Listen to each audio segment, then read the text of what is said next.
Now we see them. Non-human origin, technical vehicles, call it spacecraft if you will. Something legitimate, serious, physical is out there. It's one thing to make fun of people that believe in the extraterrestrial, but it's another thing to do it knowing fully well that you have in your possession proof that we are not alone. At least, that's the story David Grush, a former U.S. military official, paints after coming out to expose the U.S. government and the U.S. military's possession of not one, not two, but 12 unidentified flying objects. It's crazy if you think about it. If after all this time, after all the attempts at shutting down or clowning eyewitnesses who were certain to have seen proof of foreign life here on Earth, you knew the truth about the existence of aliens, why hide it? That's the real question. Allegations or truths? There's only one way to find out. Shall we begin? When David Grush stepped up, the air was thick with skepticism and disbelief. Here was a man claiming the U.S. had its hands on alien spacecraft and that they'd been reverse engineering technology, not of this Earth. It was the kind of story you'd expect in sci-fi movies, not on the 6 o'clock news. But Grush wasn't a character from a Hollywood script. He was real, and so were his allegations. The buzz started small, a whisper here, a raised eyebrow there. But as word spread, the whispers grew into loud voices, each asking the same question. Could it be true? The reaction? Let's just say it was mixed. A chunk of the crowd outright laughed it off. Alien spacecraft? Really? They scoffed. The government, for its part, played its cards close to the chest, offering no confirmation, no denial, just silence. And in that silence, doubt began to fester. Critics were quick to jump on Grush's lack of physical evidence. Show us the alien ships, they demanded, confident in their skepticism. Without a shred of physical evidence to show, Grush's incredible tale seemed destined to dissolve into thin air, just another footnote in the tales of UFO lore. But here's where the plot thickens. Just when it looked like Grush's claims would crumble under the weight of skepticism, a series of unexpected endorsements came to light. High-ranking intelligence officials, people who'd spent their careers in the shadows, began to speak up. These weren't rookies or attention seekers. They were seasoned professionals, veterans of the U.S. government's secretive UAP unidentified aerial phenomena efforts, and they were confirming Grush's claims. The tide began to turn. What had once been dismissed as fantasy was suddenly being looked at with fresh eyes. If these officials were to be believed, there was truth to Grush's story. The possibility that the U.S. had alien technology in its possession was no longer a myth. This was really happening. And then came the hammer blow, delivered by journalist Michael Schellenberger. Defense contractors, the very people who would be in the know, had admitted to studying more than a dozen recovered UFOs. That's over 12. This wasn't hearsay or speculation. It was an admission from inside the defense industry itself. The implications were staggering. Had the U.S. really been reverse engineering alien spacecraft? What might such technology mean for the future? And perhaps most importantly, why was it being kept a secret? So what exactly did Michael Schellenberger uncover? Michael Schellenberger, a name that might not have meant much to the UFO community before, suddenly became its linchpin. He dropped a bombshell that could potentially rewrite everything we thought we knew about the skies above and what might be hiding beyond. According to Schellenberger, up to 30 non-human crafts had been recovered.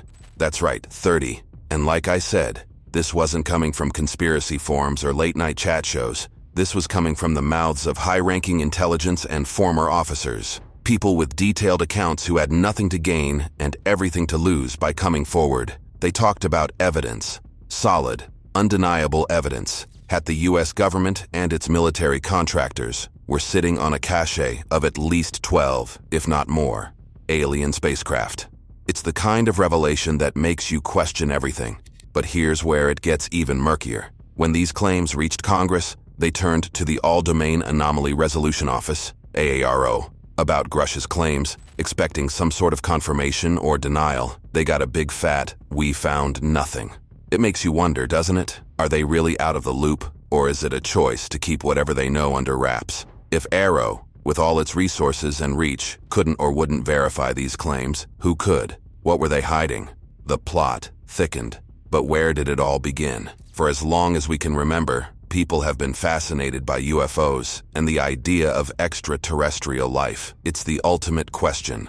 Are we alone in the universe? Yet time and again, despite countless individuals claiming to have seen unexplainable things in the sky, the government and the scientific community have pretty much brushing off these sightings. Swamp gas, weather balloons, or just plain hallucinations. That's what they told us. But it's hard to shake off the feeling when you see something with your own eyes, something that doesn't belong in our world. Lately, though, there's been a shift. Maybe it's because of the internet, or maybe people are just fed up with being kept in the dark, but there's a growing demand for the truth. UFO enthusiasts, regular folks, and even some brave whistleblowers are starting to push the secrecy. They're not just asking for answers, they're demanding them.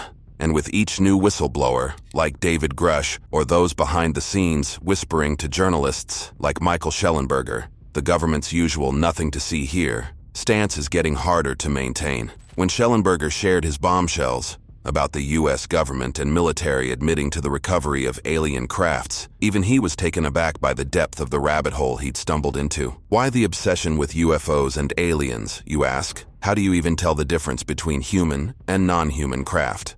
It comes down to the stuff they're made of and how they're put together.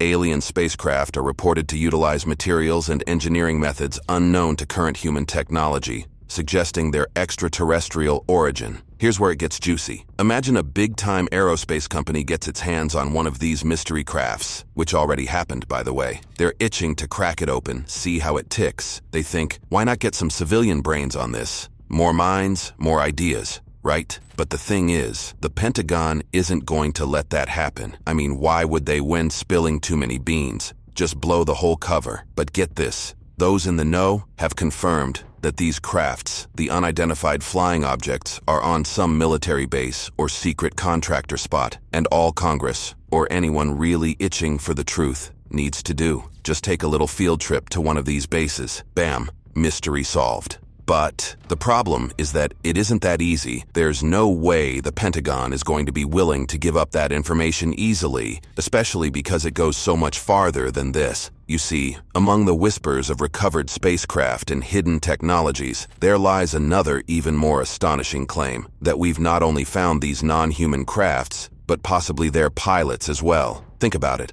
If there really were UFOs, there must have been someone or something flying it. So whatever happened to it?